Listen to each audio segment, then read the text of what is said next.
It is Wednesday, my dudes, and what is this? We're doing a Planet Coaster video? What is this, 2018? Well, my friends, it's been a while since I made a Planet Coaster video, much less a Neptune Park video, but I thought I should probably continue this series, at least finish off Neptune Park, although I was about to say I should finish off Neptune Park before I kind of end Planet Coaster on this channel, but to be honest, I probably won't end Planet Coaster on this channel, but I don't think I can really sustain the energy to continue doing it every single week, just because the Kerbal Space Program on its own takes up a lot of time, and time is not something I have very much of at the moment, because my kind of real life career is like taking me places that ends up with me not having as much time in the evenings, and I'm now a homeowner and a landlord, so I have more commitments with that sort of thing. So really, Planet Coaster had to sort of take a back seat to life, I suppose.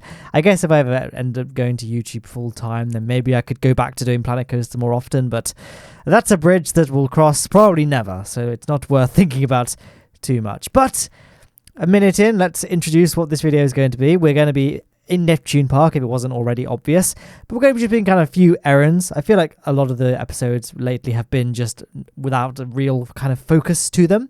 There were just a few things needed to do in this park. The two main things I think we're addressing, aside from obviously painting the ground, which is what I'm doing at the moment, are making sure that guests can't stray from the areas they're not supposed to be going to. So here's an example here. I'm just putting up this chain link fence. Oh, I was putting up a chain link fence. Now I'm putting something else up. Basically, I want to make it so guests can't access any of the out-of-bounds areas. Like, they can't access roller coasters, even if it means, like, the roller coaster tracks, even if it means going massively off the beaten track, like they'd have to walk miles and miles. They can't possibly just wander off the path onto the ground without having to leap over a fence, basically, to get close to any roller coaster tracks. I think for the most part, this park was pretty safe as it is, but things like Venom and the big red hypercoaster, what was it even called? Bloodhawk? I think. Oh, it's been so long since I worked on this park. You can access the behind the scenes of those rides if you try hard enough, just by walking over the hills and stuff.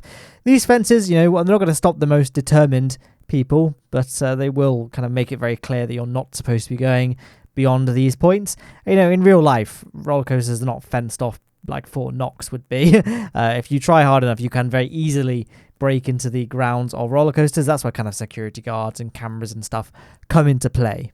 So they're not completely or necessary at all for Planet Coaster, because the guests won't stray from the path. But I like to think of Planet Coaster more like that model railway set that you have, where you just spend lots of time working on the little details, even though they don't actually affect the operation of the little train. It just looks nice as a thing to have, and I do quite like kind of trying to make theme parks look realistic and look the part, and kind of, even though if someone were to look at this park at face value, oh sorry, my throat just went.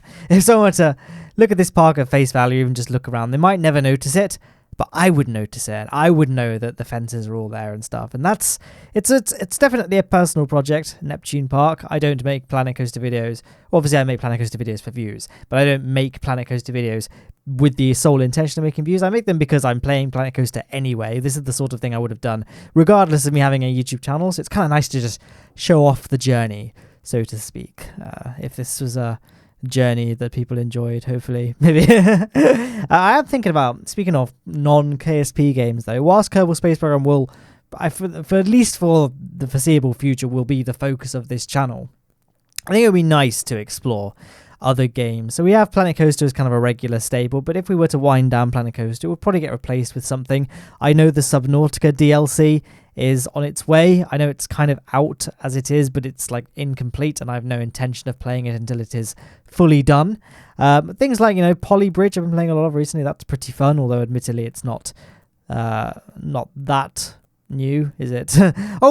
Shadows Die Twice. I'm a huge Dark Souls fan. Except I've only played Dark Souls 3 actually, but I'm a huge fan of Dark Souls 3. I did try playing Dark Souls 2 and I just got bored with it, to be honest. I got to the bit with, is it the Hyde's Tower? The bit with the sea, and you fight that dude in armor boss, even though that pretty much sums up every boss in Dark Souls 2. He's like in a arena sort of thing. I don't know. I got like a fairly significant way through the game. I think I got to Dead Man's Wharf. Just beyond that is where I got to.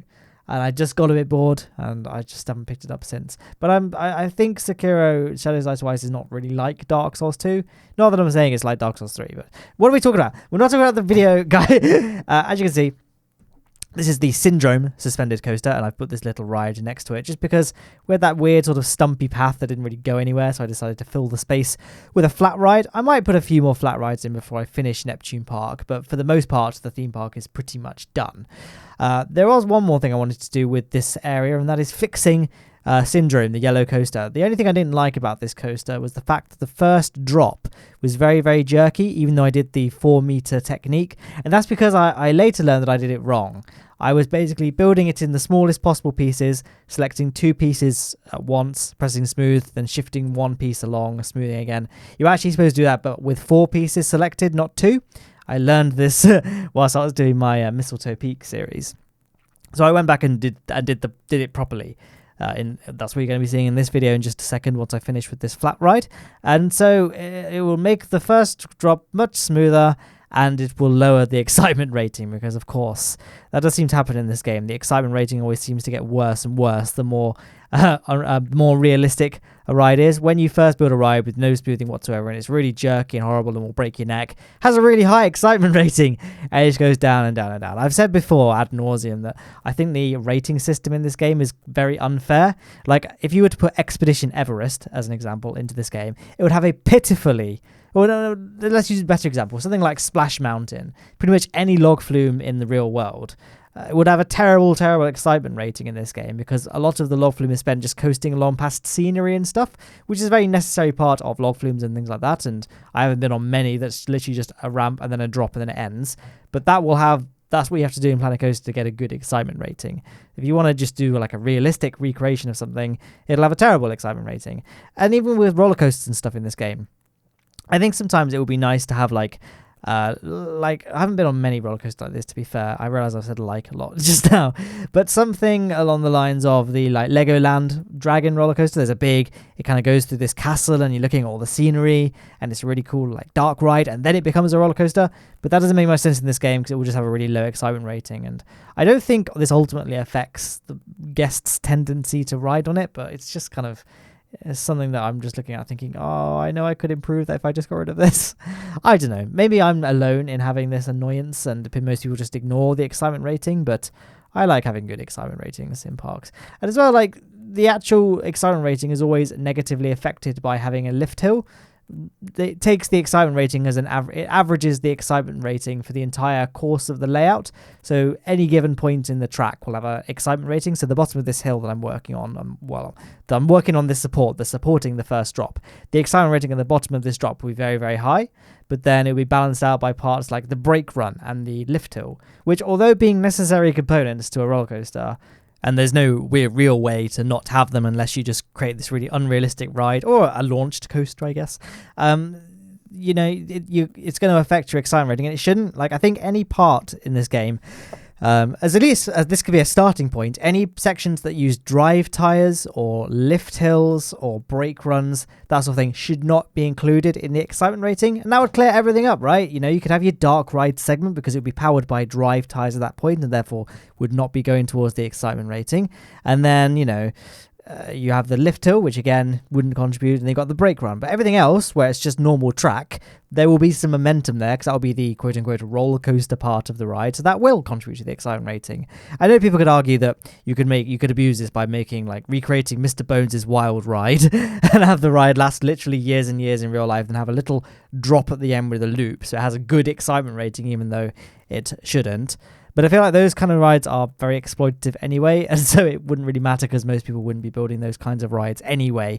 And, if you want to exploit the excitement rating, you always can. So, but if you want to try and build a realistic ride, or if you're just like me and just care about this sort of thing, I think it'd be kind of nice. At least have the option in like the game settings, perhaps. So I usually end these videos with a POV or something just to kind of act as some kind of closure to the video or some kind of payoff reward for the video. I feel like this is not the first time I've used this exact roller coaster to end a video that the video wasn't even about the roller coaster, but I guess we did kind of work on it, so here it is again. I'll shut up for the POV. Actually, no, I've shown it before. If you want to watch the POV without my commentary, just go to the relevant video on the playlist, which will be coming up on the screen at the end of the POV in just a second. But yeah, I don't think it's a particularly realistic layout, but it's fairly... It's not stupid, as are most of the rides in this park. There's only kind of 1 or 2 roller coasters that aren't very realistic. I think I did a decent job in making the rest realistic. And I really like this bit here where you're kind of going over this path. I ought to put some kind of this path here. I ought to put some kind of netting though underneath the track, just so smartphones and stuff, or I guess regular phones, God forbid brick phones, fall out of people's pockets and onto unlucky passers-by, or lucky ones I guess if they catch a wallet or something and then run off. Yeah. Anyway, obviously we don't want them doing that, so maybe it would still be a good idea to have the netting. Anyway, on screen there is a link to the Neptune Park playlist, as well as a video that was just chosen for you by YouTube's suggestion algorithm features. There's also a link to subscribe and to my Patreon, and in the description you'll find links to Twitter and Discord and my merch store. Goodbye.